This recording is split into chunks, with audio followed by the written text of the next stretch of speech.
Buenos días, mi nombre es Jorge Adolfo Rendón García y hoy les hablaré sobre la reforma laboral en México y su impacto en el empleo formal y en los derechos de los trabajadores. Esta reforma ha sido una de las más importantes en los últimos años, ya que transformó por completo el sistema de justicia laboral, la negociación colectiva y las condiciones de los trabajadores.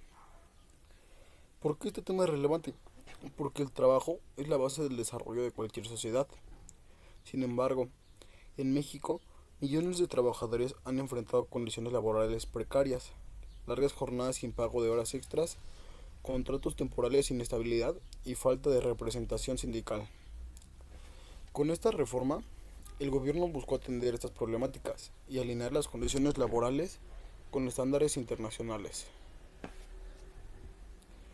En esta exposición analizaré los cambios principales de la reforma, sus impactos y los desafíos que aún enfrenta en nuestro país. Antecedentes y justificación de la reforma. Para entender el impacto de la reforma laboral de 2019, es importante conocer el contexto por el cual surgió. La Ley Federal del Trabajo se creó en 1931 y ha tenido varias modificaciones, pero durante décadas el sistema laboral mexicano enfrentó serios problemas. Por ejemplo, los sindicatos en teoría debían representar a los trabajadores, pero en la práctica muchas veces protegían más a los patrones que a los empleados. También los juicios laborales tardaban años en resolverse, y la figura del outsourcing permitió a muchas empresas evadir responsabilidades con sus trabajadores. En 2011 hubo una reforma que permitió nuevas formas de contratación, como los contratos de prueba y capacitación, con la idea de generar empleo. Sin embargo, esto también facilitó que las empresas abusaran de estos esquemas, evitando que los trabajadores tuvieran estabilidad y derechos. Ante este panorama, la reforma de 2019 buscó corregir estas deficiencias. Su objetivo principal era garantizar la democracia sindical, agilizar la justicia laboral y mejorar las condiciones de los trabajadores, especialmente en temas de contratación y subcontratación. La reforma laboral de 2011 se centra en la flexibilización del mercado laboral. Esta buscaba facilitar la contratación, fortalecer la competitividad y reducir los costos para las empresas. Sin embargo, algunos piensan que en lugar de generar empleos formales y de calidad, esta reforma fomentó la informalidad, desigualdad y la precarización laboral. Algunos de los puntos claves que puede dar es la flexibilización del mercado laboral, promovió contratos temporales y periodos de prueba, facilitando así la contratación, así como también facilitó la rotación constante de empleados, sin oportunidad de generar derechos laborales. Favoreció la inestabilidad laboral, reduciendo las protecciones laborales y facilitando el despido. Y los sectores más vulnerables como la agricultura y los servicios sufrieron una mayor precarización. En lugar de absorber más trabajadores, los empleos formales aumentaron la tendencia del empleo informal y la subcontratación. Y la influencia sindical fue reducida, tanto en la toma de decisiones como en la toma de administración de contratos colectivos. Esta reforma impulsó la flexibilización del empleo, pero no necesariamente fortaleció la protección de los derechos de trabajadores temporales. Se introdujeron contratos de forma de prueba, capacitación y de temporada, respaldados por el argumento de facilitar la inserción laboral de jóvenes y mujeres. Sin embargo, las empresas lograron abusar de estos esquemas para evitar generar derechos laborales de antigüedad y estabilidad. Se limitaron los pagos de salarios caídos en despidos injustificados, lo que desincentivó a los trabajadores a demandar y lo cual afectó a su estabilidad laboral. Además de que no se estableció una obligación para que los contratos temporales se convirtiesen en permanentes después de cierto periodo, lo cual dejó a muchos de los trabajadores en la incertidumbre.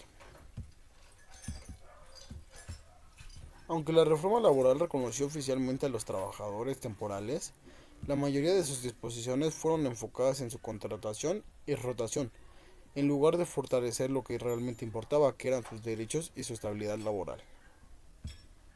La reforma introdujo mecanismos para la resolución de conflictos laborales tales como la creación de tribunales laborales dependientes del Poder Judicial, los cuales sustituyeron a las juntas de conciliación y arbitraje, buscando garantizar una mayor imparcialidad y profesionalismo.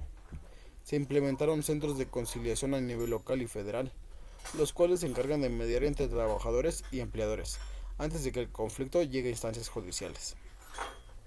También se establecieron procesos más ágiles y transparentes para la resolución de conflictos, con plazos definidos y mecanismos que buscan la participación activa de las partes involucradas. Los principales cambios de la reforma: libertad y democracia sindical. Antes, las decisiones en los sindicatos no siempre reflejaban la voluntad de los trabajadores. Muchas veces los líderes sindicales se perpetuaban en el poder sin consultar a sus agremiados. Con la reforma, se estableció que las elecciones sindicales deben ser mediante voto personal, libre, directo y secreto. Esto garantiza que los trabajadores elijan a sus representantes de manera justa y sin presiones externas. 2. La justicia laboral expedita.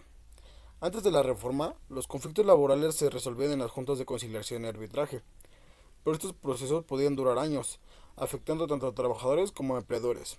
Con la reforma, se eliminaron las juntas y se crearon tribunales laborales que dependen del Poder Judicial. Además, se estableció la conciliación obligatoria antes de iniciar una demanda, lo que ha permitido resolver muchos conflictos sin la necesidad de llegar a un juicio. 3. Protección a trabajadores temporales y eventuales. En México, el outsourcing o subcontratación se usó durante años para evadir el pago de prestaciones y seguridad social. Empresas contrataron a trabajadores a través de terceros, evitando generar antigüedad o derechos laborales. La reforma reguló esta práctica, permitiéndola solo por actividades especializadas y evitando su uso para eludir responsabilidades patronales. 4. Negociación colectiva auténtica. Antes, existían los llamados contratos de protección, acuerdos firmados entre empresas y sindicatos, sin la participación real de los trabajadores. Esto dejaba a los empleados sin voz en las negociaciones de sus condiciones laborales. Ahora, cualquier contrato colectivo debe ser aprobado por al menos 30% de los trabajadores a través de una consulta. Esto da mayor transparencia y asegura que los convenios beneficien realmente a los empleados. El impacto de la reforma a 4 años de su implementación ha tenido diferentes resultados. Por ejemplo, aspectos positivos como permitir que los trabajadores elijan a sus líderes sindicales de manera democrática, reducir el tiempo de resolución de conflictos laborales gracias a la conciliación, y se ha combatido el outsourcing abusivo y obligando a las empresas a asumir una responsabilidad social con los empleados. Desafíos y problemas que ha tenido la reforma. La implementación de los tribunales laborales ha sido desigual. En algunos estados aún funcionan las antiguas juntas de conciliación. La informalidad laboral sigue siendo un problema grave, ya que muchas empresas siguen evitando registrar a sus trabajadores en el seguro social. Y algunos sindicatos han encontrado formas de evadir la consulta de los trabajadores en la negociación colectiva. La reforma es un paso importante, pero aún hay mucho trabajo por hacer para garantizar que los derechos laborales se cumplan realmente en todas las empresas del país. En conclusión, la reforma laboral de 2019 fue una respuesta necesaria a los problemas históricos del mercado de trabajo en México, buscando fortalecer la justicia laboral, la democracia sindical y la protección de los trabajadores. Aunque ha tenido varios avances importantes, su implementación ha sido desigual y enfrenta desafíos como la persistencia de la informalidad y la resistencia de ciertos sectores.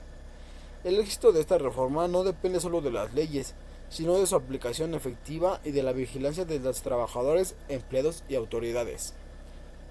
Para cerrar, les dejo una pregunta para la reflexión. ¿Ustedes creen que en realidad la reforma haya beneficiado a los trabajadores o solamente haya sido una estrategia política?